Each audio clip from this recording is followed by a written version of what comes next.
Bhaktivinoda Swamitam, Sri Chaitanya Prabhu Vande, Nityananda Sauritam, Sri Nandanam Vande Shri Krishna Govijana Smagita, Vrinavana Manoram, Sri Guranga Nityananda, Sri Veda Chandra, Gadar Shivasti Gaur Bhaktivinoda, Hare Krishna, Krishna Krishna, Hare Hare, Hare Ram, Ram Ram, Hare Hare. This is Kartik Class 2024. We're discussing Krishna Karnamrita by Vilavangala Thakur with the commentaries of Sri Ananta Babaji Maharaj.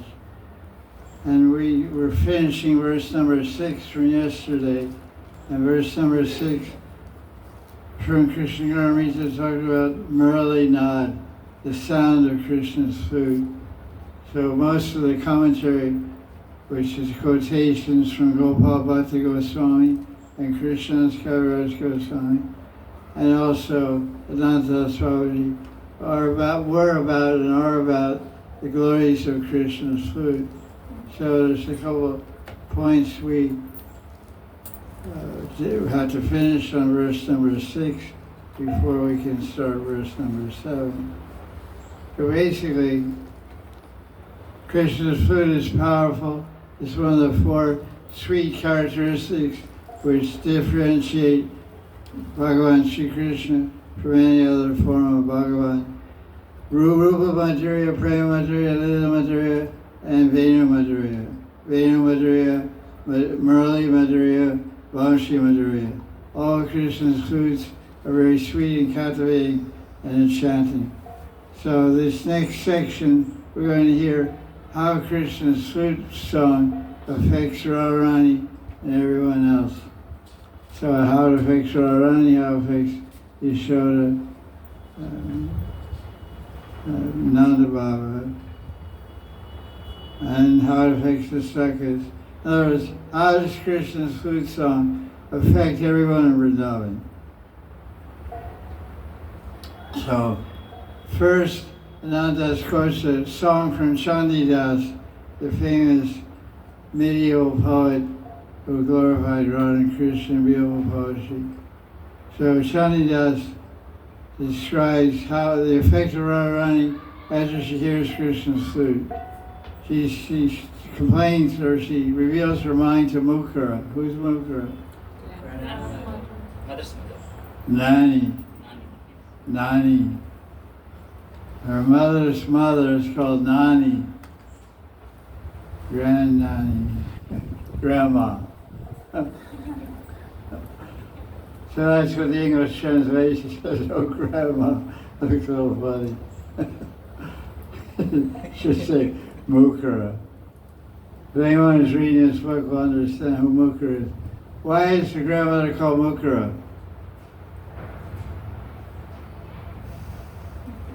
Just like we say, Purna, Purnatara, Purnatam. So Purna means complete. Krishna and Dwarka is called Purna Bhagavan. And Krishna Mathura is called Purnatara Bhagavan. And Krishna and Vrindavan is called Purnatam Bhagavan. Complete, more complete, most complete. Perfect, more perfect, most perfect. So Mukara, like most women, Mukara means mouth. And when you add Atara, Mukara, when you add ARA, it means big mouth. If you say Mukatam, he has the biggest mouth.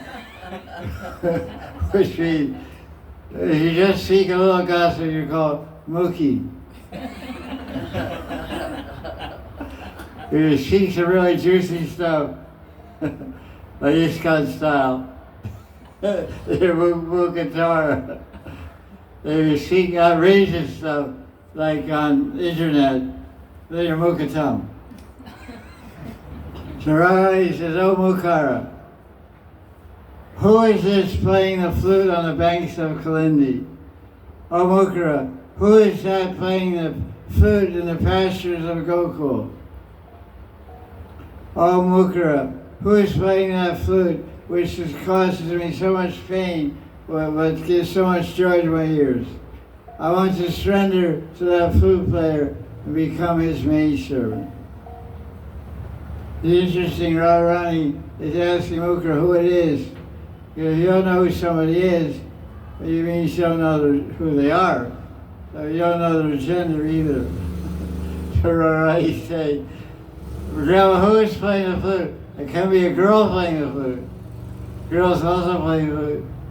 And then Radharani says to her grandmother, who's ever playing the flute, I want to surrender to him.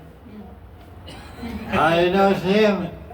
Maybe it's her. Maybe it's Radharani playing, maybe it's Lita playing the flute. Very interesting. I think she knows who the flute player is. Because only when one flute player plays the flute does Radharani feel ecstasy in her heart. So she knows that it's not a she flutist, it's a he flutist.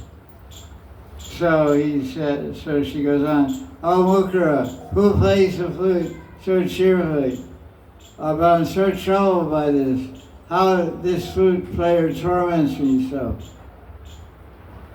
My tears are flowing like torrents of rain.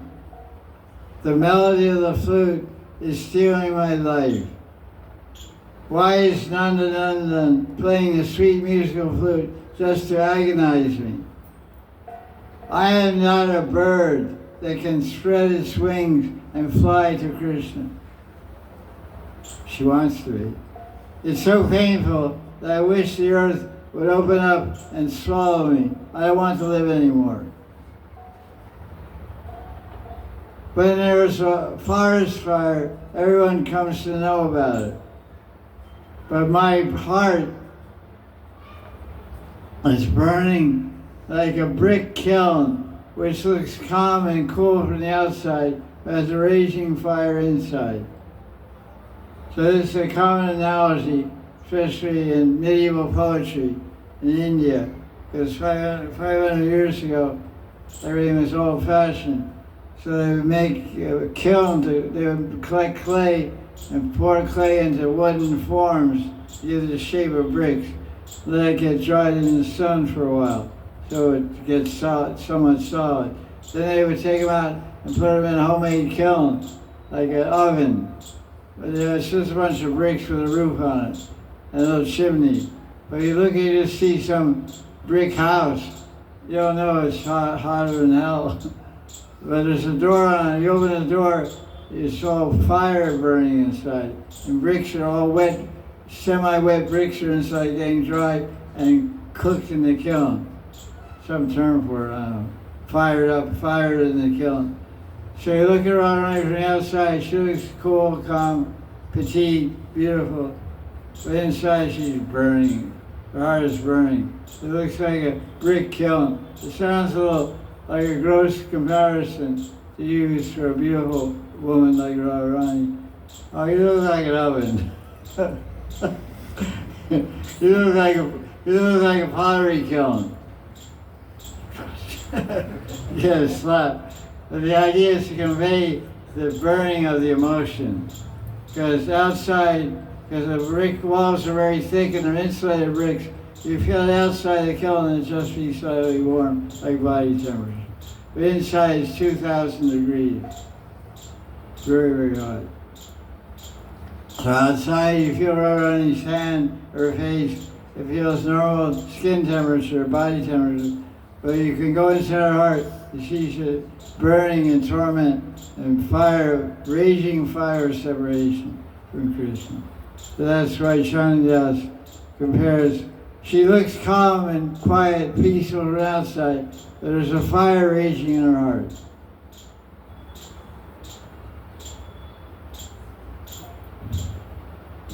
So this poem perfectly describes the picture, the effect of Krishna's flute on the gopis.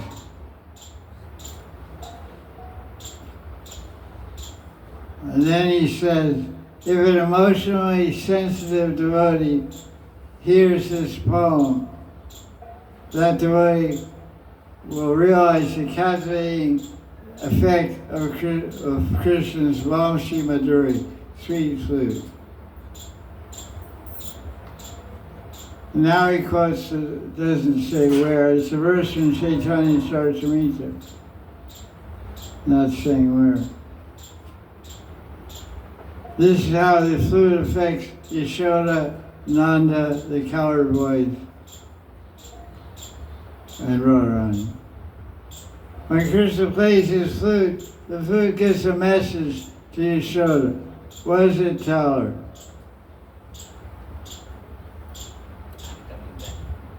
No, that's a good idea, but wrong. Good, wrong idea.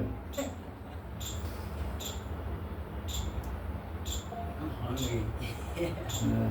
Give me butter. If I eat the flute to tell Yashoda, I'm hungry, give me butter. Makan dado, give me makan. If you don't give it to me, I'll steal it. But your mother asked her for cookies, and she said, no, you're eating too many cookies, you'll spoil her appetite. So when she's not looking, what do? When she goes to the bathroom, you go to the kitchen, steal some cookies, and eat it real fast, and go back to your room and look real innocent. I didn't do anything.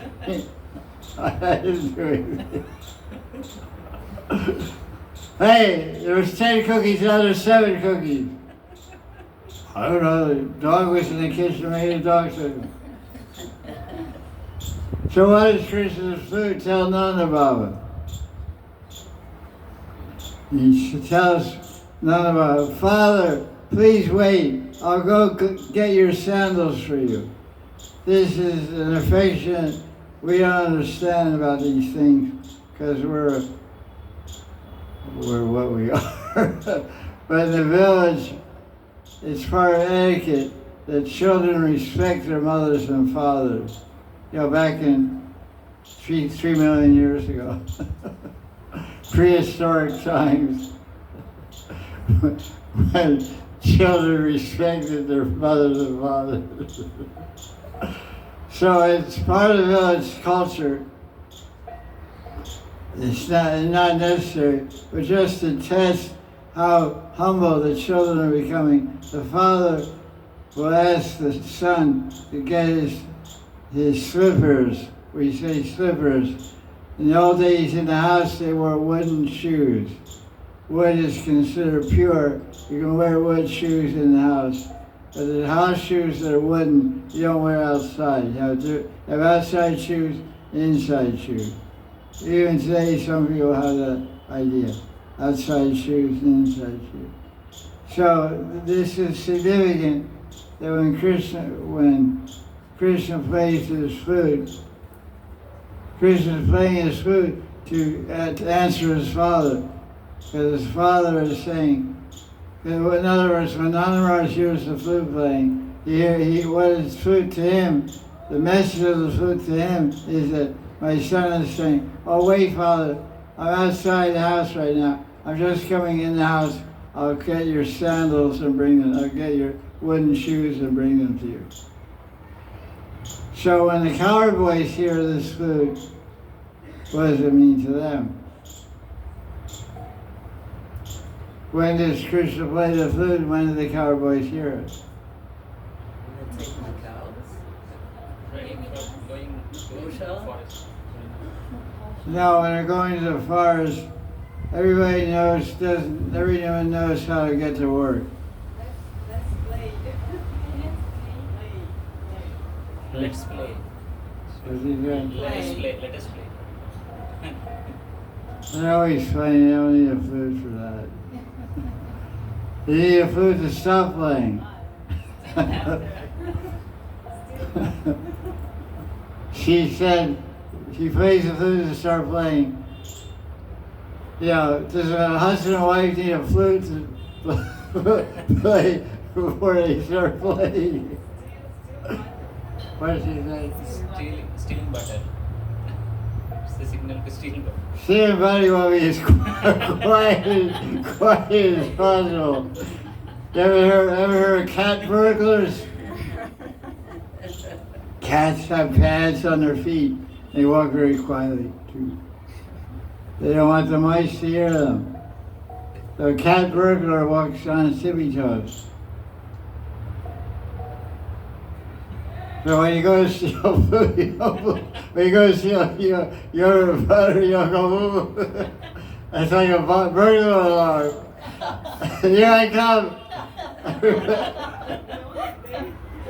Why do you say that? She's saying only the covered boys can hear the flute. That's pretty clever. Sets the flute only for the cowboy. Special tone. Maybe. I'll let you off the hook on this one.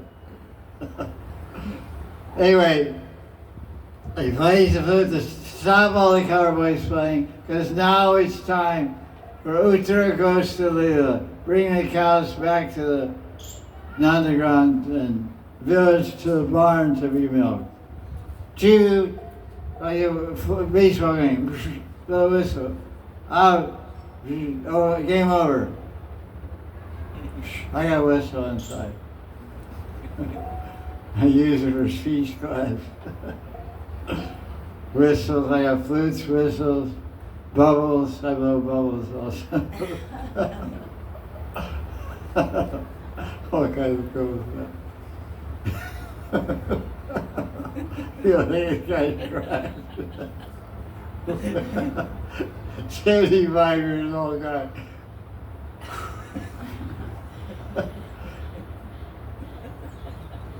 I saw a guy, I thought he was short of meditation, saying 2 lakhs a day in an underground room in his house. And when I saw him in his temple room, go, right, what? He's watching the bubbles. So that's from Chaitanya. Then the flute says to Radharani, when Radharani hears the sound, what does it mean to Radharani? You got it. Get over here. Get your over here.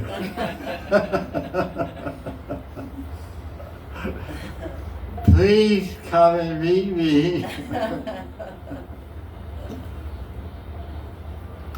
Your presence is highly regarded in my kunj.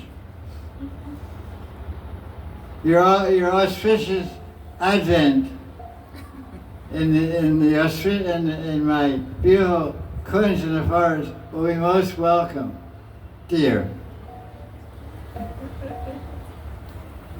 So that's it for verse number 6. Now verse number 7. Kamaniya Kishora Mugdamurte Kalavena Kwanit Ajitam Nendo Mamavachi Vijumbatam Murarer Madurim Na Kani Kapi Kapi. Wow, that's a lot of Kani Kapi. Word for word here, unfortunately. What does kapi mean? Long A, not monkey. Indeed. Indeed. What? Indeed. Indeed. Alas, indeed. It's an exclamation. Wow. Oh. Kapi. So what's indeed, what's going on? Some amazement here. Translation. The one who is attractive and is known as Navakishore. Kamaniya Kishora Mugdamurte. His face enchants the creation. His moon-like face is immersed in the flow of the sweet song of the flute. May that Murari, Sri Krishna, Murari, may a single drop of the sweetness of Krishna manifest in my words. So it appears this is verse 7, but this verse is also a type of verse called Mangala Charana, means auspicious prayer to begin a book. So he's praying to the Vishya, the object of his writing.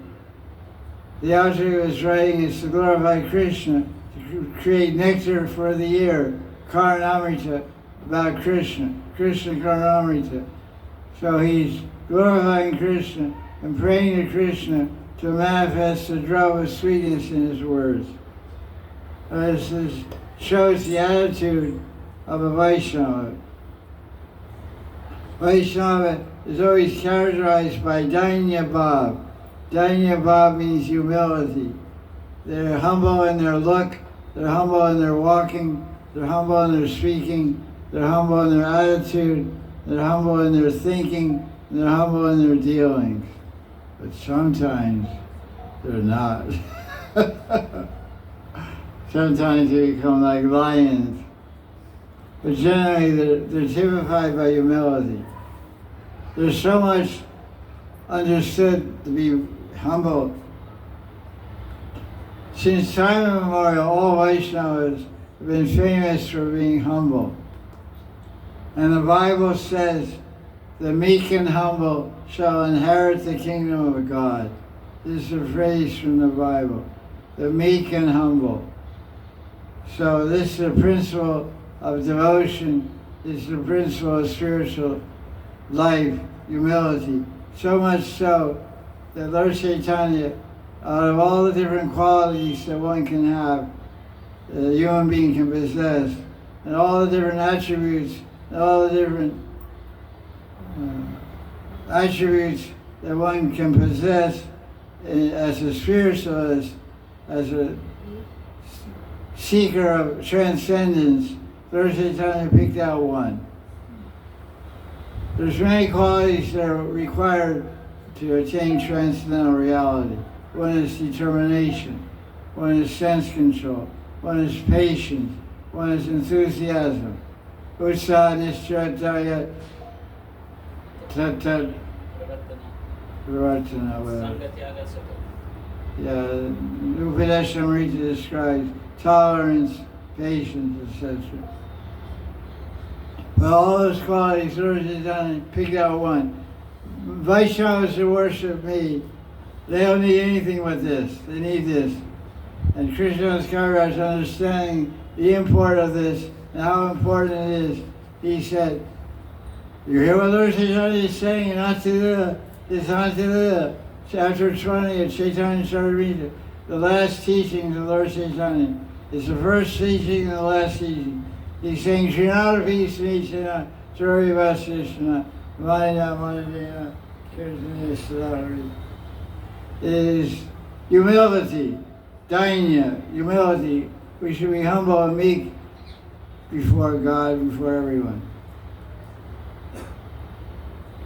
So Leela Shuk, the great poet that he is, the great exalted Brahmin from South India, who took shelter of Krishna Vrindavan, he's praying for blessings, for empowerment, for ability and strength and knowledge and talent to glorify Krishna. Please, Krishna. Oh, Murari Shri Krishna. Because it's interesting, he's using the word Murari. I don't know if it's in the commentary, maybe. We'll get to it. This is a pre-commentary. He's calling Krishna this verse, Vijhimbata Murari. It is Madhuri na Kani Kavi. A kanika means a small particle, a small stone is called a kanika. There's a Hindi bhajan that was very popular 30 years ago. What was it?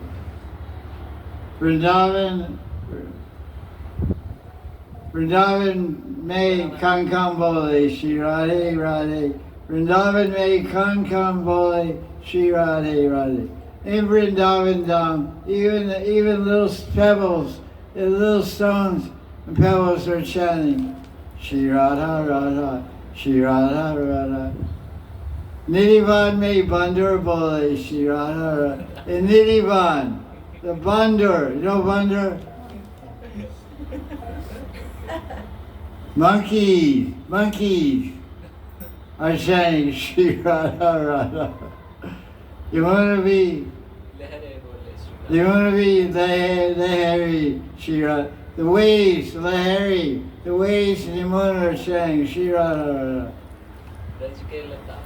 Yeah, Brajake Lata Patavi Bole.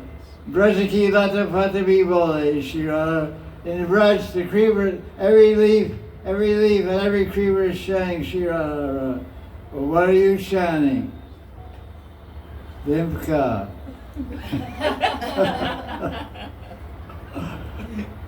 And now we have 7-Up, Coca-Cola, Pepsi, Shri Radha Radha. So he's praying that so Kanika Kavi Kavi Kavi Kavi means a drop of Krishna's sweetness. Let it manifest in my words. Kamaniya Kishora Mugdha Murti. This means that Murti means the form of Krishna. Krishna Kishora Murti. Kishora Murti means what? There's Balya-rup, there's Paganda-rup. Balya-rup, babyhood, birth to 3, then 3 to 6 is Paganda, and then 6 to 9, 6 to 11 is called Yovanam, and Kishore is 12 to 15. So this Kishore Murti, this form, because there's 3 stages of Kishore, 12 to 13, 13 to 14, 14 to 15. So 12 to 13, Krishna is attractive. 13 to 14, Krishna is delicious. And 14 to 15, Krishna is luscious. He's a lush, he's unbelievably attractive. And he doesn't get any older than that. What's Krishna's eternal age? 15 years, 9 months, 15 days. Wrong. Sorry. Krishna's eternal age is 15 years, 9 months, 7.5 days. 15 years, 9 months, 7.5 days. His revelation from Yashasvini Samhita. No, it's Sri Krishnadas from Manasi Ganga Govardhan. He gave the age of Radharani. What's the eternal age of Radharani? 14 years, 2 months, and 15 days. 14 to 15. 14 years, 2 months, 15 days. So Krishna's Kishore Murti is Mugdha. Kamaniya and Mugdha. Mugdha means bewilderment, confusion. And Kamaniya means it creates intense passion, intense attraction. Like Kam means calm lust. But Kamaniya is a word which means attractive. Kamaniya Mugdha. He's attractive and he bewilders you. What? Krishna Kishore. Kalavenu Kwanit. The sound of the flute is very artistic and sweet. So let's see what the commentary has to say. That's my introduction. Ananta Swami Maharaj ki jai. So he says, Krishna's notion of sweetness. Only by love can one relish the sweetness of Krishna. Actually, only by love one can appreciate or enjoy or relish the sweetness of anyone. Because they say if you love someone, what do they say? If. That's a big if. It's very hard to fulfill that if. If you love someone, then what follows? Every time they do is correct. And That's basically the idea, but it's a little bit crippled English. It's English with crutches. So, Get a wheelchair, man. It's faster. Okay, what is it? If you love someone, then They can do no wrong. no. no, they do wrong also. You can love someone. She said they can do no wrong. They can do wrong. They can do you wrong also. But that's not the meaning. Everything is That's beautiful. maybe possible. Everything is beautiful ever. Yeah, that's closer. You got a mustache coming out there, or you go? Put your other hand on. If you love someone, you love everything about them. The way they dress, the way they walk, the way they talk. If they're fat, you love them because they're fat. Because you love them. If they're thin, you love them because they're thin. If they're in between, you love them because they're in between. That's what love means. You get the whole package, you know. You get the silky hair and the sticky throat.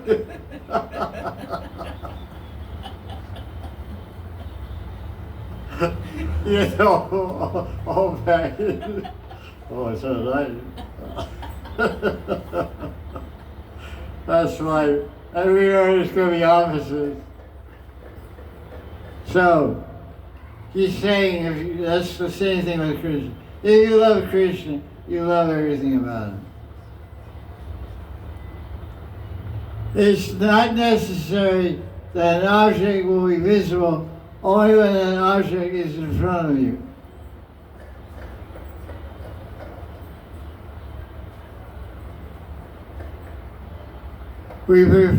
Similarly, we can see the sweetness of Krishna only by the power of our love. How much we can relish Krishna's sweetness depends on our love. Therefore, Radharani alone is capable of relishing Krishna's Madhurima completely. Krishna himself says in Chaitanya Charitamrita, Adivita chapter 4, 121, Radharani alone relishes my nectar sweetness completely because she has profound love for me. On the other hand, Radharani's love is so intense that even though she relishes Krishna's sweetness, she's always thirsty for more. The more the thirst, the more the relish.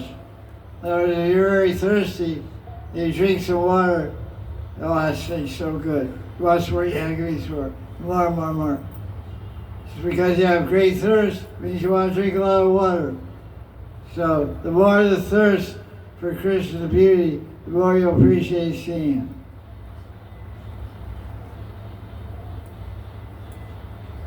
The more the thirst, the more the relish.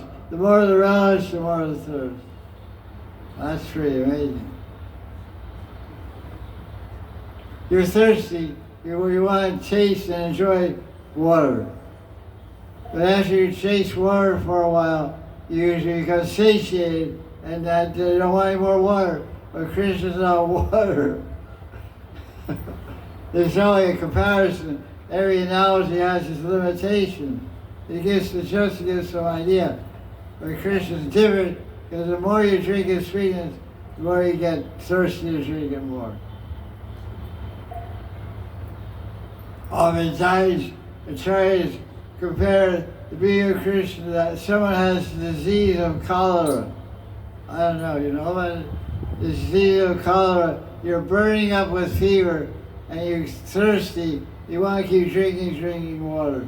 Is that right? Cholera. There's some disease that I've seen in Shastra. I don't know if it's cholera or whatever. I thought it was cholera. Anyway, that's what the Shastras say. Some disease, you're very thirsty, and the more you drink, you never get satisfied. You want to drink more and more. But it doesn't work. doesn't do the desired result.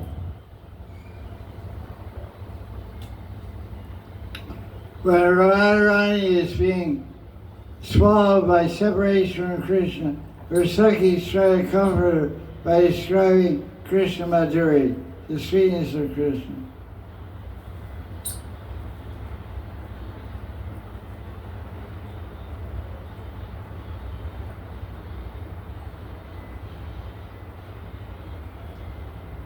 So, Bilamanga Thakur really wants to describe Krishna's sweetness. So, in his Sakhi roop, he asks the Sakhi, Sakhi, may my words express a drop of Krishna's sweetness. As a form of a Kishore, young teenage boy, and his face is beautified by playing sweet notes on the flute. I cannot express that sweetness. But if I can describe even a drop, I'll consider myself fortunate. So why does Bilamanga Thakur use the word Murari to describe Krishna? Frederica, we heard the answer before. You should remember it. Why is Krishna called Murari? Enemy of Murari. Ari means to kill. There's someone named Mrigari the hunter. Ari means killer. Mriga means deer or animals. They also mean animals or deer. So one who kills animals is a Mrigari. It's a title, not a personal name. Mrigari the hunter was preached to by Narada Muni and Parvat Muni. It's a long story. He became a devotee ultimately. So Krishna is called Murari because why? Because he killed Mura. Because he killed a Mora demon. There's another meaning, which you should know because we told you. There's another thing that you forgot.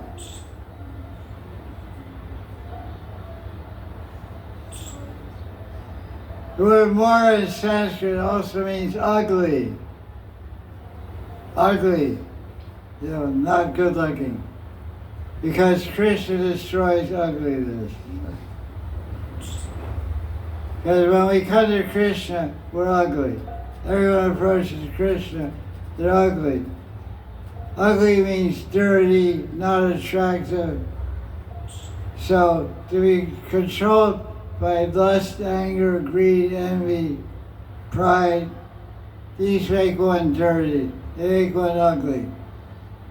You'll become effulgent by possessing these material qualities. But when you take the Krishna consciousness, be destroyed by chanting Krishna's name and hearing about Krishna. Our ugly qualities become beautiful qualities. Our envy becomes love and our pride becomes humility, and like this. Our impatience becomes tolerance. Like all our bad qualities get transformed and replaced by good qualities. So our ugliness we become transformed from an ugly worm to a beautiful butterfly. Because Krishna is the most beautiful, he's called Murari. There's actually a way of saying Krishna is beautiful by saying, you destroy ugliness. Interesting. And if someone is very effulgent, very bright, you say, Anda Tamasiari.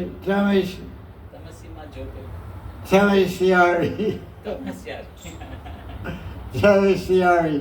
You're the enemy of darkness. Tamasiari. Tamasi means darkness. Uttama. Uttama is. Huh? Uttama. Uttama. Uttama.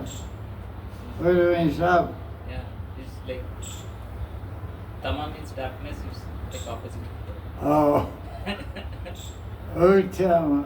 Well, yeah, okay. But now it's all right.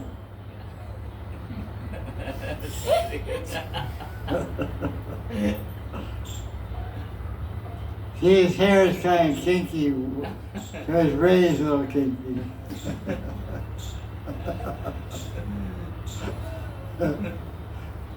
All I can say about him, he's much bigger than me, but he's humble. He's actually a very smart guy. I joke with him, just keep humble. I hope so. Anyway, the idea is that Krishna is beautiful. Murari. And he describes what is Kanika, a very small particle.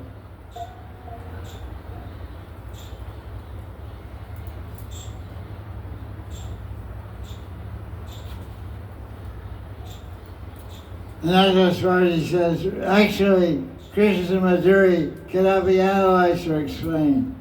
We have to relish and taste it. A deaf and dumb person can enjoy a sweet, but he cannot explain his feelings due to his lack of speech.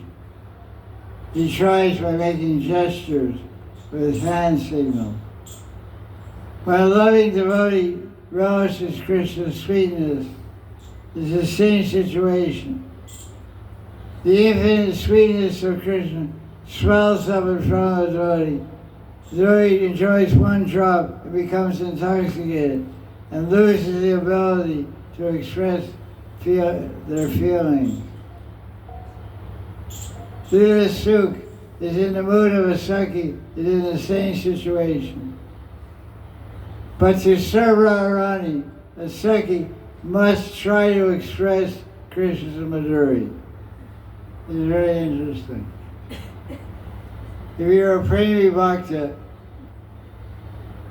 even in Krishna Lila, you're experiencing Krishna's sweetness, and it's so overwhelming, you become intoxicated, become crazy, and lose the ability to think or speak.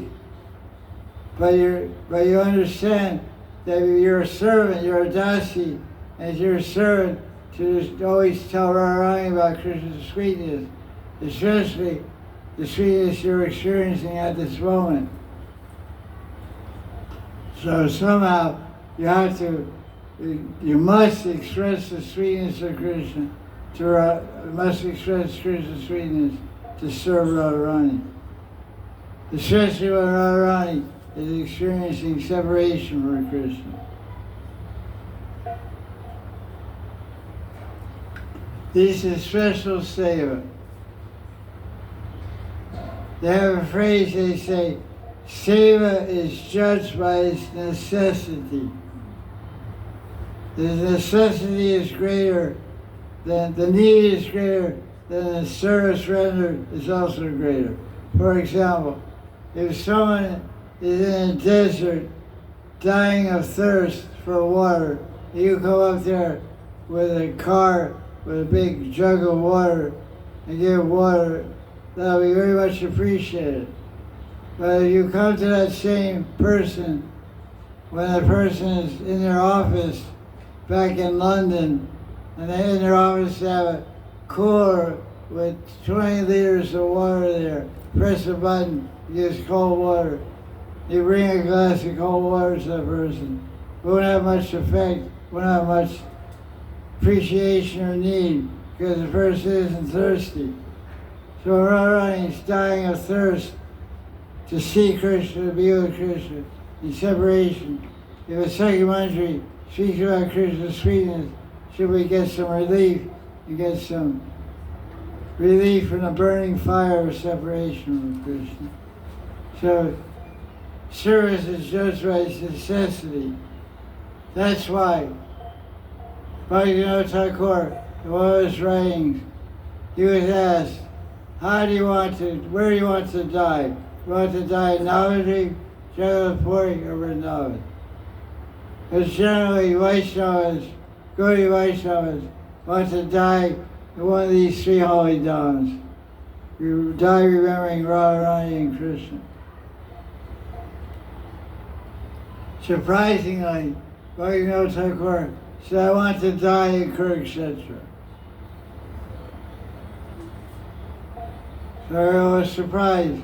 Kurukshetra is a battlefield.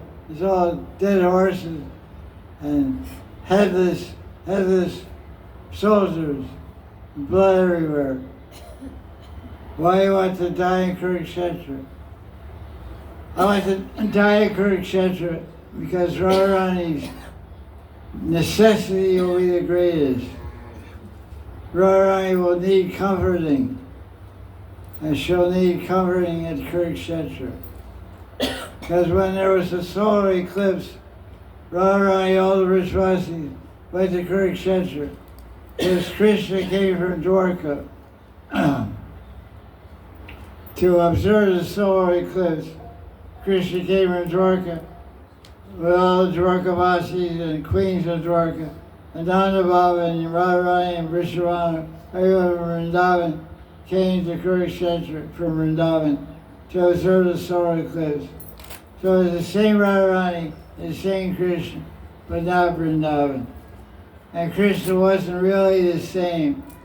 Inside he was the same, but outside his dress was not Vrindavan dress. How was he dressed? Gold ornaments. He was dressed like a king. He had a gold crown and armor and suit and all kinds of swords and arrows and bows, and all kinds of chariots and elephants, and our whole army was there. There was no flute, no peacock feather, no pitambara dhoti, no kunjamala, no Vaijayanti mala, no garlands of fruits. Krishna wore garlands of bear fruits and different fruits he would wear as mala. He was dressed as a soldier, a king, royal regalia. Radharani said, you're the same Krishna, I'm the same Radharani, but I can't feel the same without your peacock feather, the flute. And this is not Vrindavan. So she was greatly feeling separation. She was with Krishna, but at the same time separated from Krishna. So Radharani is feeling very distressful at Kurukshetra. So Bhaktivinoda Thakur at that time, he would like to be there to comfort Radharani. He'd like to leave his body in Kurukshetra, meditating on the service of Radharani during the solar eclipse when Radharani met Krishna. That's an intense mood of praying by Chaitanya, union and separation.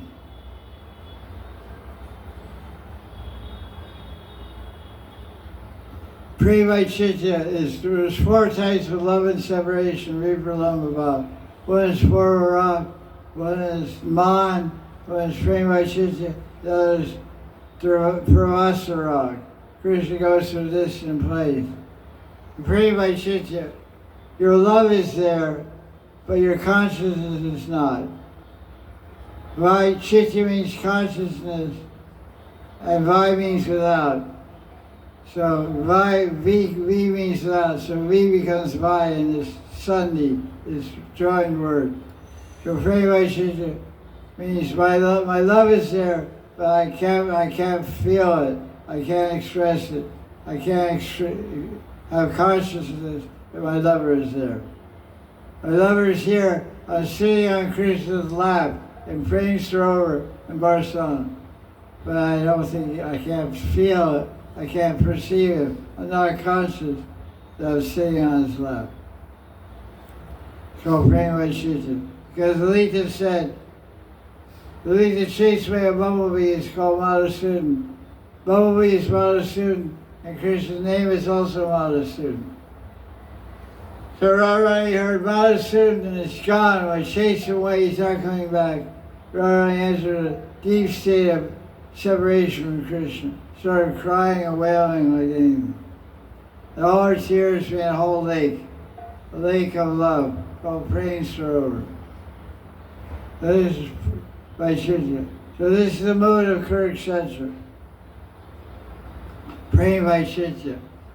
So Bhaktivinoda Thakur wants to spend the end of his life absorbed in this Vivralamba Bhav, Vivralamba Seva of Prema Vaishitya at Kurukshetra. What time is it? 350. Okay.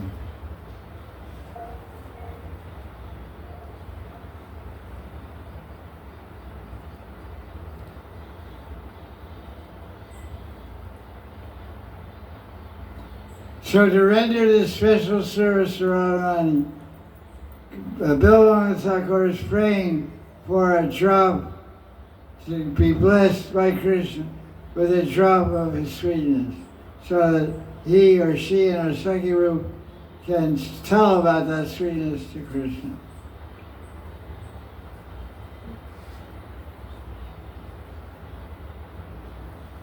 Krishna's Kaviraj has described the external meaning of this verse.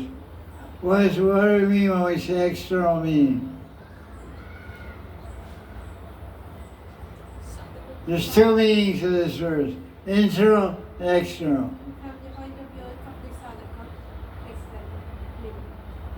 Yeah, correct. The external meaning means the viewpoint of a sadhaka who is endeavoring to attain prema. What's the other viewpoint of the verse?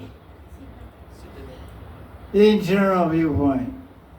The internal viewpoint means viewpoint of a Sakhi. Sakhi or Manjari in Krishna Lila, directly serving Radharani and Krishna. So, Ananta Babaji is glorifying Krishna's Kaviraj for giving a very nice external meaning as follows. Feeling himself most unqualified, Lila Shuka became very humble. At that time, he told his Vaishnava companions, because before we heard from the internal viewpoint of a Sakhi, the Sakhi prays to her Sakhis. In the spiritual world, one Sakhi, Navadasi Manjari prays to Vishaka Sakhi, oh Vishaka Sakhi, I don't know so much about the sweetness of Krishna. Can you tell me about the sweetness of Krishna? And Vishaka said, Navadasi, why do you want to know? I want to know so I can serve Radharani. When Radharani is feeling separation from Krishna, I can fill her ears with the sweet nectar of topics about Krishna. So Vishaka, I'm in your Sakhigan, I'm your loyal Dasi and Manjari. Please tell me something about the sweetness. So that's an internal meaning in Sakhi Rup, Manjari Rup. Now Krishna's Kaviraj is going to explain Sadhaka, external meaning in Sadhaka Rup. Uh-huh. So as Sadhaka, Vimalanga Thakur says to his brothers, his Vaishnava friends,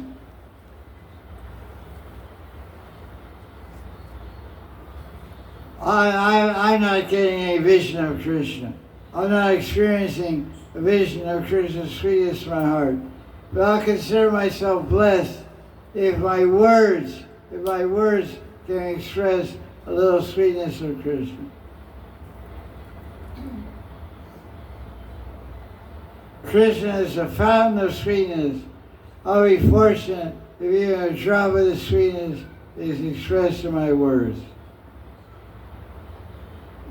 He became very humble then and said, Krishna is an unlimited ocean of sweetness.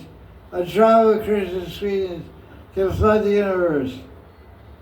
And he became very, very most humble. He said, Kabi, which means, if I can just explain a drop of a drop of a drop, if I can explain a Krishna blessing, I can express and describe a drop of a drop of a drop of a drop of Krishna's sweetness, I'll consider myself fortunate.